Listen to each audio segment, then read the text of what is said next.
통전성이라는 말은 통상적으로 잘 사용하지 않는 말이기에 조금은 우리의 귀에 낯선 감이 없지 않습니다. 이는 영어로 보면 오히려 우리의 귀에 더 친숙할 수 있는 단어 통전성입니다. 영어로 보니까 integrity, 즉 통전성입니다. 이 영어 단어는 우리 주위에서 늘 자주 등장하는 단어 integrity이기에 친숙함이 느껴집니다. 사실 이 영어 단어를 통전성이라고 번역하기보다 보편적으로 진실성으로 묘사하기에 더욱 친숙한 단어를 할 수 있습니다.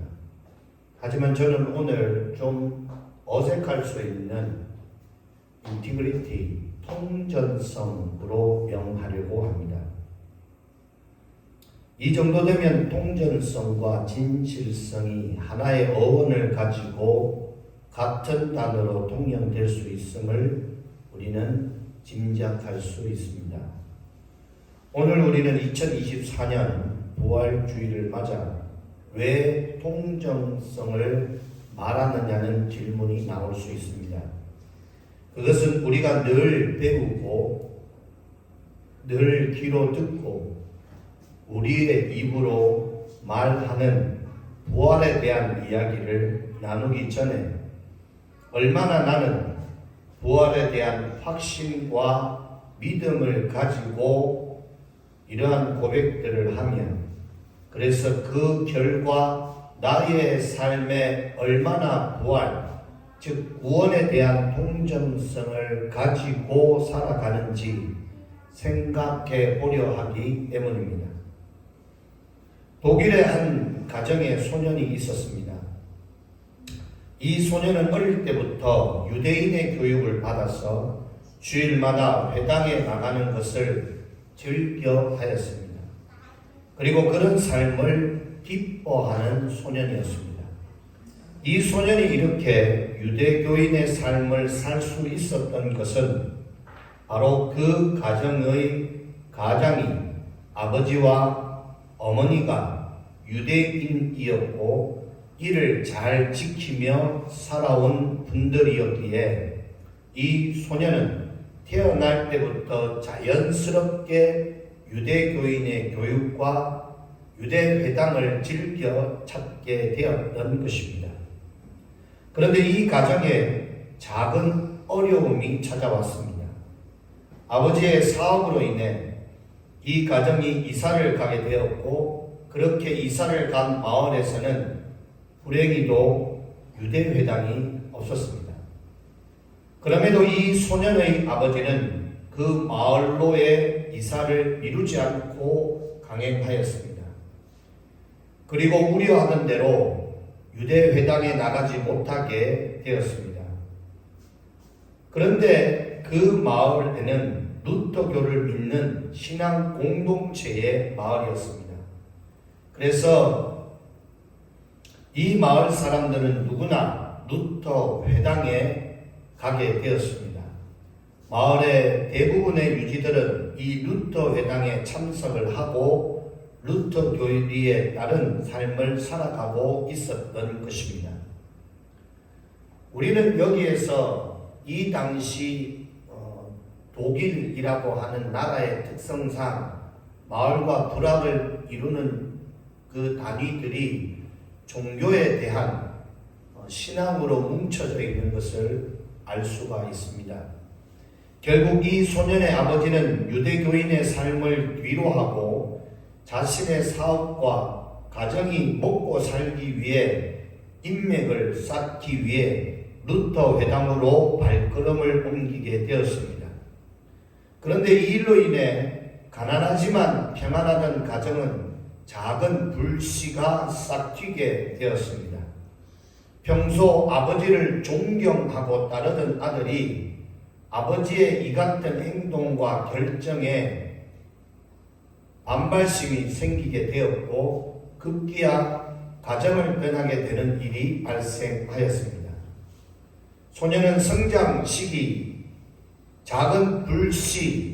작은 불만이 쌓이고 쌓여 결국 유학을 핑계로 독일을 떠나 영국으로의 유학길에 오르게 된 것입니다.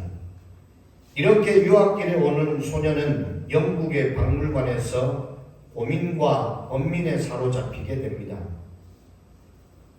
이름 모를 자신의 정체성과 혼란에 빠진 소녀는 이내 종교에 대한 결론을 내리고 그것을 책으로 쓰게 됩니다. 그가 바로 20세기에 세계의 대혼란을 일으킨 칼 막스라는 자입니다. 결국 이 가장이 인티그리티, 통전성에 대한 결여로 인해 소년을 지키지 못했고 그 소년은 세계 대공황, 세계대전의 시발점을 야기시킨 사회주의를 출범시킨 사람이 되었다는 것입니다.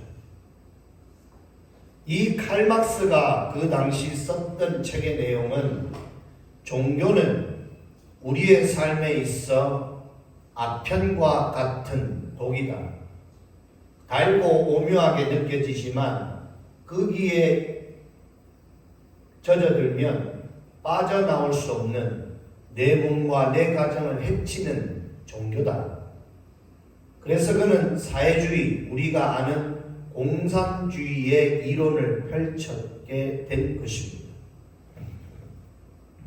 이처럼 한 사람의 영향력이 잘못된 길을 접하게 되면 어떤 결과가 일어나게 되나 매우 큰 고통을 자신뿐 아니라 세계에 안겨주게 된다는 것입니다.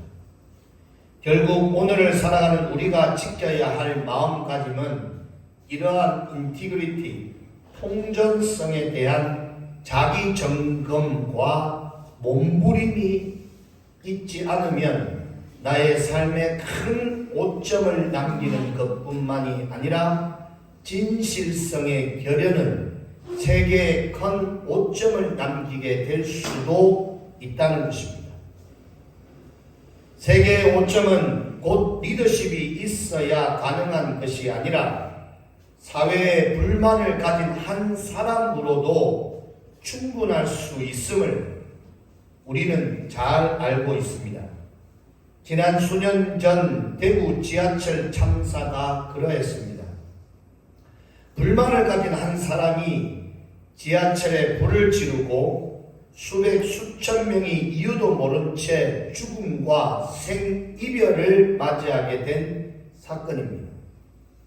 그래서 우리는 오늘 부활주의를 맞아 다시 한번 나 자신을 점검하고 예수 그리스도의 부활을 믿고 고백하며 이러한 부활이 나에게도 진실한지를 다시 한번 재점검하는 시간이 되시기를 바랍니다. 오늘 우리 본문에 예수의 부활을 기록하면서 좀 특이한 상황들을 전개되어짐을 볼 수 있습니다. 통상적으로 어디를 떠났다 오면 제일 먼저 누구를 만나게 됩니까? 내가 가장 사랑하고 사랑해야 하는 아내를 제일 먼저 만나지 않습니까? 예수가 붙잡히시기 전에는 제자들을 데리러 산으로 가셔서 그들 중 수제자들만 따로 데리고 가셔서 기도를 하셨습니다. 그리고 잡혀가셔서 죽임을 당하시고 부활하셨으면 당연히 그 수제자들에게 먼저 나타나셔야 되는 것이 아니냐는 논리입니다. 그런데 오늘 본문에서는 누가 제일 먼저 이 소식을 듣고 보고 심지어 부활의 예수를 제일 먼저 만졌느냐는 것입니다. 정말 좀 당황하지 않을 수 없는 본문입니다. 하지만 이러한 사실만 보아도 우리 하나님의 순서, 하나님의 질서는 세상이 생각지도 못하는 방법과 질서를 기록하고 있다는 것을 알 수 있습니다. 이런 것이 차별하지 않는 수직의 질서의 관계와 위계 질서와 수평적 사랑의 관계를 나타내는 예수의 십자가 리더십이라 할 수 있습니다. 세상이 아무리 차별금지법으로 하나님과 대적하려 하여도 하나님의 절대성에는 미치지 못한다는 사실입니다. 사단과 마귀와 귀신들이 아무리 예수의 제자들을 건드리고 잠재우고 흔들어서 유혹하여도 하나님의 영광에 흠집을 낼 수는 없다는 것입니다. 이것이 하나님의 절대성입니다. 그 하나님의 절대성을 인간의 논리와 지식과 정의로 흠잡을 수 있을까? 또 한 가지는 막달라 마리아와 그의 여자들은 예수의 부활을 제일 먼저 보고 들어서 예수의 제자들에게 첫 번째 전달자가 되었습니다.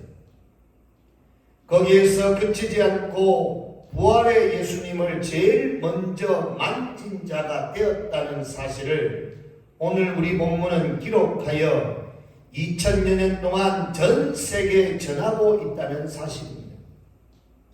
이를 누가 무엇으로 부인할 수 있습니까? 어떤 학자가, 어떤 박사가, 어떤 논리와 근거로 이를 부인하고 반박할 수 있냐는 말입니다. 결국 예수를 못 받은 자들은 예수가 만약 부활한다면 그의 제자들에게 제일 먼저 찾아가실 것으로 예상하였을 것입니다. 하지만 성경은 완전히 생각지도 못한 여자들을 등장시켜 예수 부활의 증거자로 부활하신 예수를 제일 먼저 만지는 자로 기록하고 있다는 사실입니다. 우리 본문 1절을 한번 읽어주시겠습니다. 시작. 안식일이 다 지나고 안식 후 첫날에 되려는 새벽에 막달라 마리아와 다른 마리아가 무덤을 보려고 갔더니. 여기서 한 가지 우리가 기억해야 할 것은 성경에 어느 여자, 그 여자라고 말하지 않고 분명하게 지명하고 있다는 사실입니다. 이는 바꿀 수 없는 사실이고 변경할 수 없는 팩트를 말하고 있는 것입니다. 그래서 성경은 마태뿐 아니라 마가와 누가 심지어 요한까지도 이 부분을 동일하게 기록하여 증거하고 있는 것입니다. 그래서 이를 잠시 보면 마가복음 16장 1절에 막달라 마리아와 야고보의 어머니 마리아와 또 살로메가 가서 예수께 바르기 위하여 향품을 사다 두었다고 하였습니다. 이들 여인들은 그냥 욱하는 마음에 자다가 잠을 깨서 꿈에 예수를 만나서 찾아간 것이 아니라는 겁니다. 예수를 장사 지내고 그리고 금요일을 지나 토요일을 지나 주일을 지나 월요일 새벽이 되도록 기다리며 이들은 장에 가서 그 귀하고 귀한 향품을 사서 기다렸다는 것입니다. 요한복음 20장 1절에는 막달라 마리아라고 하였습니다. 그러면 지금 이들은 예수의 장례를 치르고 안식일을 지나 그들이 할 수 있는 제일 빠른 날 새벽 미명에 죽은 시체를 위해 향유를 바르기 위해 이동하였다는 것입니다. 그런데 이것이 좀 쉽냐? 그렇지 않습니다. 지금 대제사장과 이 서기관들의 무리는 예수를 처형하였기에 세례 요한을 못 베어 죽였기에 이제 예수 제자들 일당을 잡아 죽이려고 수소문하고 쑤시고 있는 상황이었다는 겁니다. 그래서 이들이 숨어서 피해 있었어요.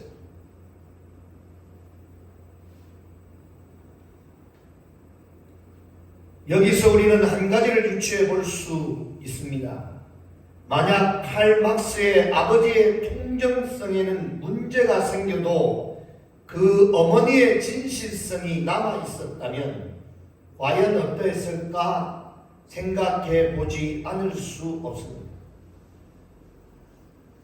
그런데 분명한 것은 여기서 성경이 남성성만을 강조한다고 주장하는 성소수자들의 주장과는 다르게 부활의 예수를 처음 만난 것은 여성팀이라는 사실입니다. 이거는 성경 전반에 누구도 부인하지 않습니다. 심지어는 이 여성팀들보다 예수의 시체를 처음부터 돈을 받고 자신의 직업으로 군사 훈련을 받은 자들이 지켜 있었지만 이들은 예수의 부활 이전에 나타났던 그 천둥 번개와 지진으로 인해서 혼미백산하고 기절해 버려서 그 부활의 그 기적의 현장에 있었지만 보지 못했습니다. 증인이 될 수 없다. 이것이 차별입니까? 이것이 성경은 남성성만을 강조하는 남성 우월주의다라고 말할 수 있습니까? 그것이 세상 사람들로부터 나오면 이해가 되지만 성적인 자기 만족이 좀 다른 사람들을 이용해서 그것을 정치화해서 권력화해서 귀여 축제를 만들어서 그들을 선동해서 빨리 그들에게 커밍 아웃 해라. 세상으로 나와라. 이것을 성경의 근거를 대서 쪽집기처럼 뽑아서 자기 좋을 대로 해석하는 그런 목사들이 아직도 있다 이 말입니다.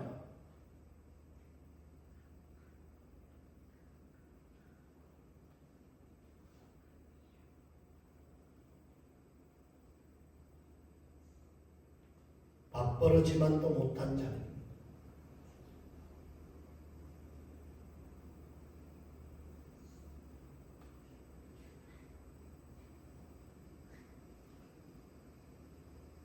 그래서 여기서 우리는 이런 말을 떠올릴 수 있습니다.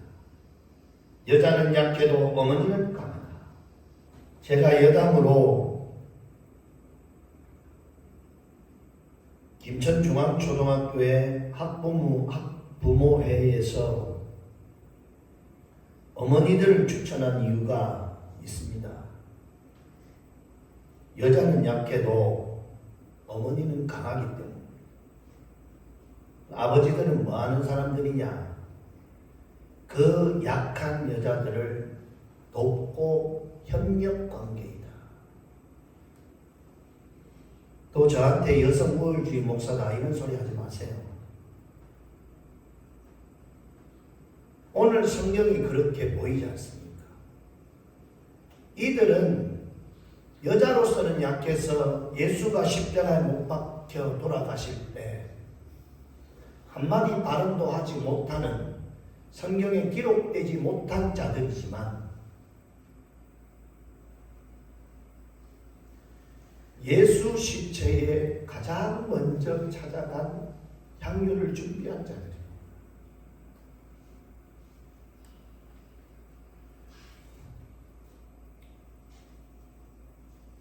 이들이 강하였으면 남자를 데리고 가서 무덤에 돌을 옮길 것을 생각하고 갔을 테인데 그것을 알면서도 남자들과 대동하여 가지 못했어요. 여자는 약해도 어머니는 강하다. 이 말을 부인할 수 있는 사람은 그리 많지 않을 것입니다. 결국 제자들이나 여자팀들이나 믿음 약함은 동일하지만 예수에 대한 사랑으로 다가간 여인들은 예수의 부활을 제일 먼저 묵도하고 영광을 가지게 된 것입니다. 결국 예수의 부활의 시작을 알리는 이동이 이들 여인들에게서부터 시작되었다고 보아도 과언이 아닐 것입니다.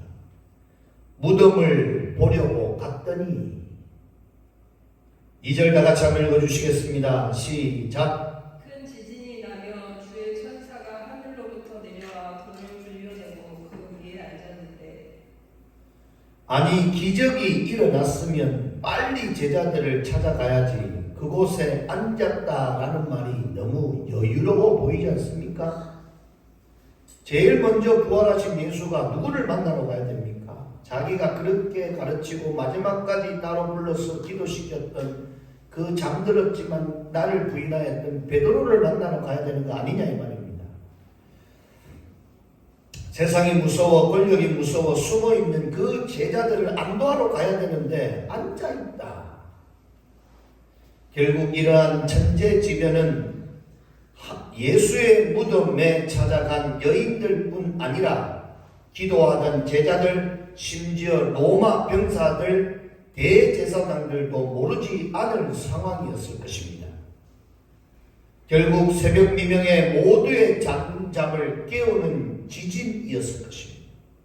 그런데 이런 상황 가운데 오직 예수의 무덤을 찾았던 여인들은 다른 희귀한 현상을 독점하게 됩니다. 3절 다 같이 시작. 그 형상이 번개같고 그 옷은 눈같이 희건을 번개의 웅장함과 장엄함에 매료되고 그 흰 옷에 눈을 뗄 수 없는 환희의 순간이 아닐 수 없습니다. 결국 이 여인들은 세상에서 한 번도 보지 못한 환상의 뮤지컬을 VVIP석에서 관람하고 있는 것입니다. 자신들만을 위한 특별 뮤지컬입니다. 그런데 이 뮤지컬이 얼마나 놀라우면 먼저 있던 병사들은 보지도 못하고 기절해 버리는 순간입니다.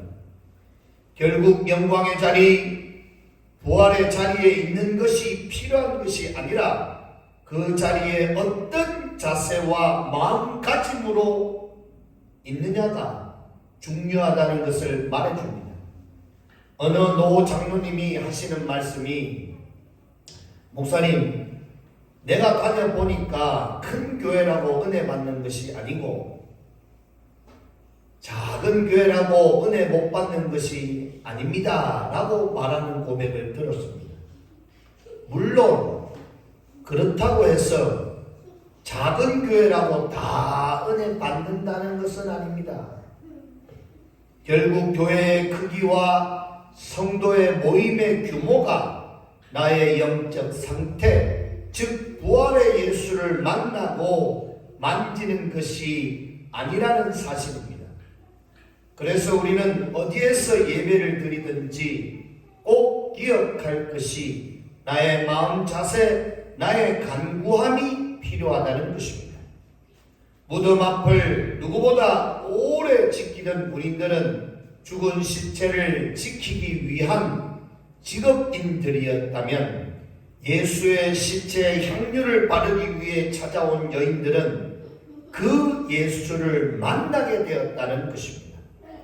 물론 만나러 간 무덤에서 만난 것은 아닙니다. 5절을 다 같이 한번 읽어주시겠습니다. 시작. 천사가 여자들에게 말하되 너희는 무서워하지 말라. 십자가에 못 박히신 예수를 너희가 찾는 줄을 내가 아노라.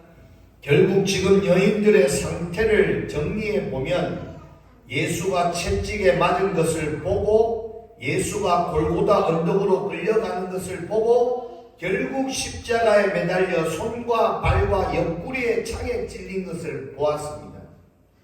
차마 눈뜨고 볼 수 없는 그 비참하고 처절한 광경을 이들은 평생에 잊을 수 없는 충격의 광경을 보았습니다. 그리고 이들의 눈에서 본 예수의 마지막 모습은 엘리 엘리 라마 사박다니, 나의 하나님 나의 하나님 어찌하여 나를 버리시나이까 라는 질문의 고백이었습니다. 이 얼마나 억울하고 비참한 광경입니까? 이제 남은 이들은 누구를 의지하고 살아갈 수 있다는 말입니까? 이들을 지도하던 세례 요한은 어떻게 되었습니까? 목이 잘려 죽었습니다. 예수는 십자가에 매달려 죽임 당하며 하나님께 버림받은 이 상황에서 예수 제자들이 할 수 있는 것은 무엇이냐는 겁니다. 결국 하나같이 그 자리에서 예수를 부인하고 자기 살 길을 찾아 떠나지 않았냐, 예수를 저주하고 부인하면서 떠나지 않았냐 말입니다. 하나님이 버리신 예수를 누가 함께할 수 있다는 말입니다. 그런 예수의 십체를 찾아온 것이 바로 오늘 본문의 주인공 막달라 마리아와 야고보의 어머니 마리아였다는 것입니다. 결국 이 순간 예수의 십체를 지킨 것은 직업군인들이 아니라 특강을 받고 특별 훈련을 받았던 제자들이 아니라 어머니 여인들이었다는 사실입니다. 병기로 무장하고 건장하며 특수훈련을 받은 군인들도 이 광경에 기절하는데 어머니 여인들은 그렇지 않은 모양입니다. 하지만 불안한 가운데 있는 이 여인들을 향해 천사들이 진정시키게 된 것입니다. 그리고 이어서 이런 지령을 내립니다. 7절 같이요. 시작. 또 빨리 가서 그의 제자들에게 이르되 그가 죽은 자 가운데서 살아나셨고 너희보다 먼저 갈릴리로 가시나니 거기서 너희가 배우리라 하라. 보라 내가 너희에게 일렀느니라 하거든. 결국 어머니 여인들이 받은 지령을 요약해보면 이렇습니다. 첫째, 전달자는 누군가? 여인들입니다. 만약 막달라 마리아 한 명이었으면 어떻게 되겠습니까? 오해를 불러일으킬 수 있는 한마디로 우리 표현으로 죄송합니다. 미친 거 아니야? 미친 니언이네. 그래서 하나님은 두세 증인을 같이 보내셨습니다. 제가 최근에 한 권사님이 신방을 와달라고 하는데 가지 못한 이유가 여기에 있습니다. 두세 사람이 같이 가야 하는데 혼자 갈 수 없다는 겁니다.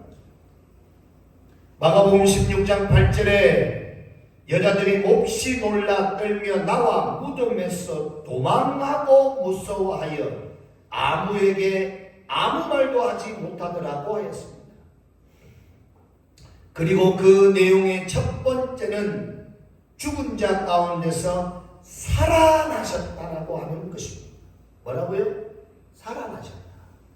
그런데 이 여자들이 살아난 예수를 만났습니까? 못 만났습니까? 못 만났어요. 빈 무덤만 봤습니다. 그리고 두 번째는 너희보다 먼저 약속의 땅, 소망의 땅, 구원의 땅, 증인의 땅, 만남의 땅, 갈릴리로 가신다는 것입니다. 그리고 하이라이트는 무엇입니까? 오면 만나니라. 오면 만나니라. 어디로요? 약속의 땅 갈릴리로. 이런 전달을 받으면 어떻게 됩니까? 일반적인 사람들은 놀라 자기들끼리 갈릴리로 먼저 가지 않겠습니까? 아싸, 예수님 부활하시고 만난다로 갈릴리. 아무도 모르죠. 여인들이 먼저 가려고 하는 욕심이 생기지 않겠냐 이 말입니다. 제 속마음이 너무 드러났나요? 제자들이고 수제자고 제쳐놓고 자기들만 독점하려고 하지 않았겠냐는 것입니다. 그러면 이 소식은 굿뉴스, 복음이 아니라 기회의 소식일 뿐입니다.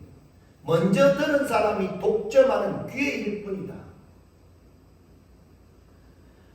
기회는 먼저 도착하는 사람이 가지는 것이지만 복음은 나누는 모든 자가 함께 누리는 기쁜 소식입니다. 기회는 나누면 반이 되지만 복음은 나누면 배가 되는 것이라는 겁니다.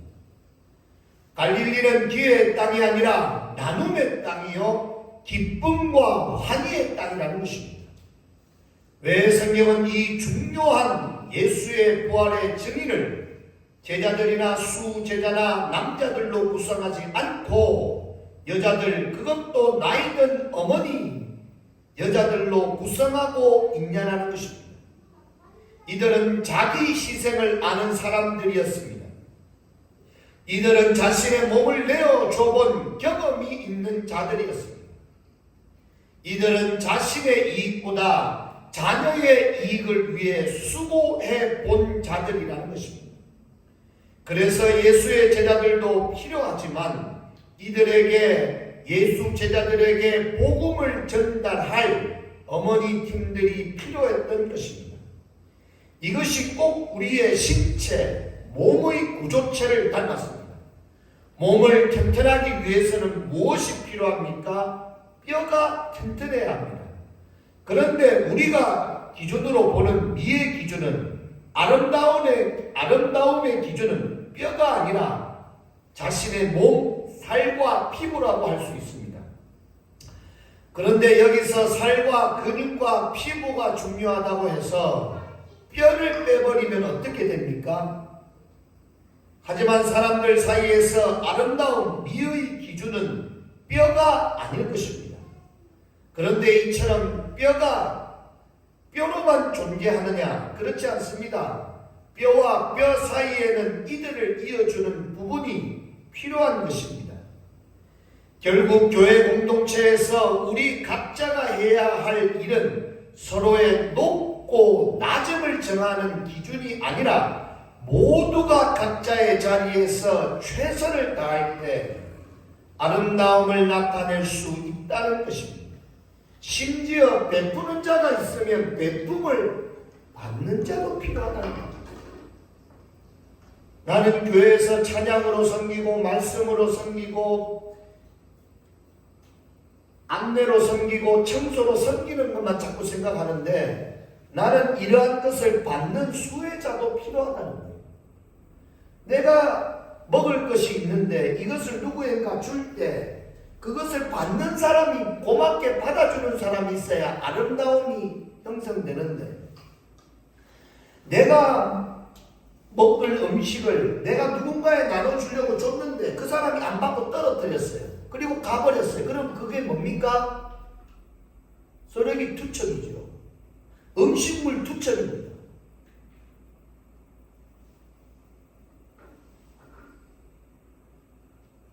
우리는 무엇인가 나누어 줄 때의 기쁨은 많이들 이야기하지만 받는 사람이 감사와 고마움으로 받을 줄 알아야 돼요. 그것이 성경은 너희가 부요해서 나눌 때도 있지만 너희가 가난해서 그것을 수혜받는 것도 말하고 있습니다. 그런데 교회는 각자의 일을 이야기하면서 찬양도 섬겨요, 성가대도 섬겨요, 반주로도 섬겨요, 목소리로도 섬겨요. 다 섬기만 이야기합니다. 하지만 교회나 사회 공동체 안에는 수혜자들도 필요하다는 거예요.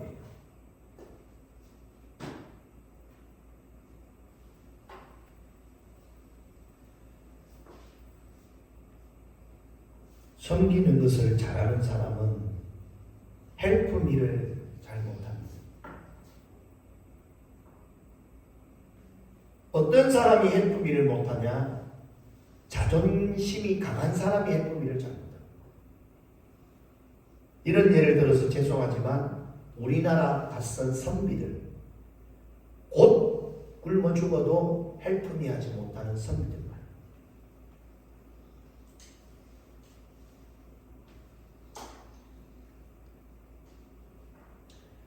이러한 여러 가지 이유로 선택받은 여자팀들은 이 소식을 전달하기 위해 달리기를 시작합니다.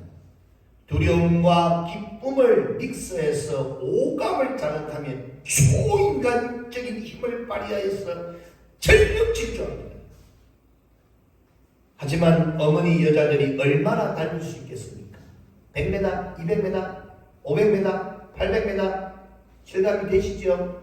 1km, 1000m 아마도 이대로 뛰면 심장마비로 죽을 겁니다. 세계의 마라톤을 처음 달린 우리는 기쁜 소식을 전달하고 싶어 42.195km를 달려 소식을 전달하고 죽었습니다. 이런 불상사를 막기 위해 예수님은 갈릴리로 가시다가 방향을 틀어 어머니 여자팀들에게 쉼터를 제공하십니다. 우리 고속도로 가다 보면 졸음쉼터 있지 않습니까? 먹을 거는 팔지 않지만 참 용이합니다. 저는 누가 그 아이디어를 냈는지는 모르지만 참 똑똑하다고 생각합니다. 물론 여기가 목적지는 아닙니다. 갈릴리는 아니지만 잠깐 쉬는 것은 매우 중요할 수 있는 처방입니다. 8절 다 같이 한번 읽어주시겠습니다. 시작. 그 여자들이 무서움과 큰 기쁨으로 빨리 이름을 전하 제자들에게 알리려고 다름질할세. 이대로 두면 심장마비로 죽을 수도 있는 상황입니다. 그래서 예수님의 특별 조치는 9절, 예수께서 그들을 만나 이르시되 평안하냐? 여자들이 나아가 그 발을 붙잡고 경배하니 인류에서 이류로 총알같이 뛰어가던 주자가 쫙 슬라이딩해서 이류를 딱 손으로 딛는 모습 아닙니까? 정말이지 마태는 좀 리얼함보다 정제된 듯한 표현을 사용한 것 같습니다.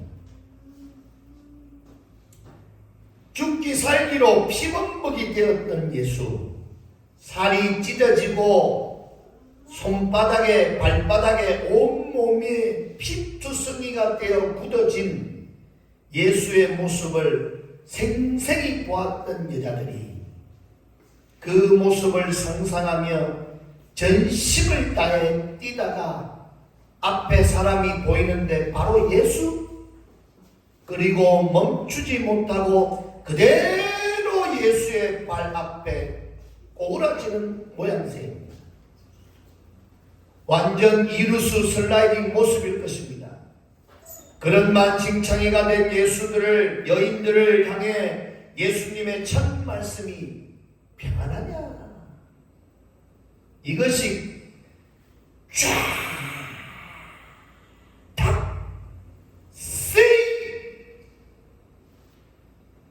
이런 느낌 아닙니까?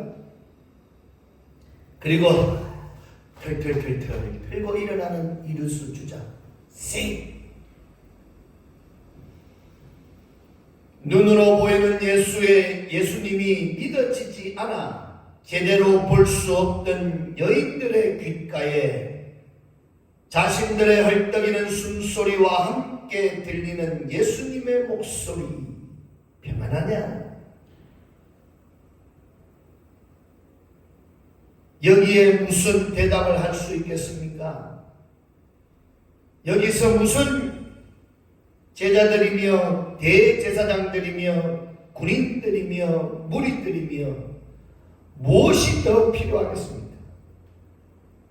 그냥 모든 것을 내어놓은 완전한 평안, 완전한 안식, 로뎀 나무 아래 쉼터가 아닐 수 없습니다. 예수님의 발목을 붙잡는 것으로 모든 근심과 걱정이 사라지는 황혼의 상태가 아닐 수 없습니다. 이것이 바로 우리가 만나야 할 그 부활하신 예수님입니다. 우리가 아무리 발버둥치고 몸부림치고 수고하고 노력해도 아무리 뛰고 달려도 도무지 답이 보이지 않는 이 상황 속에서 우리가 만나고 붙잡아야 할 것이 바로 이 예수의 발목이라는 것입니다.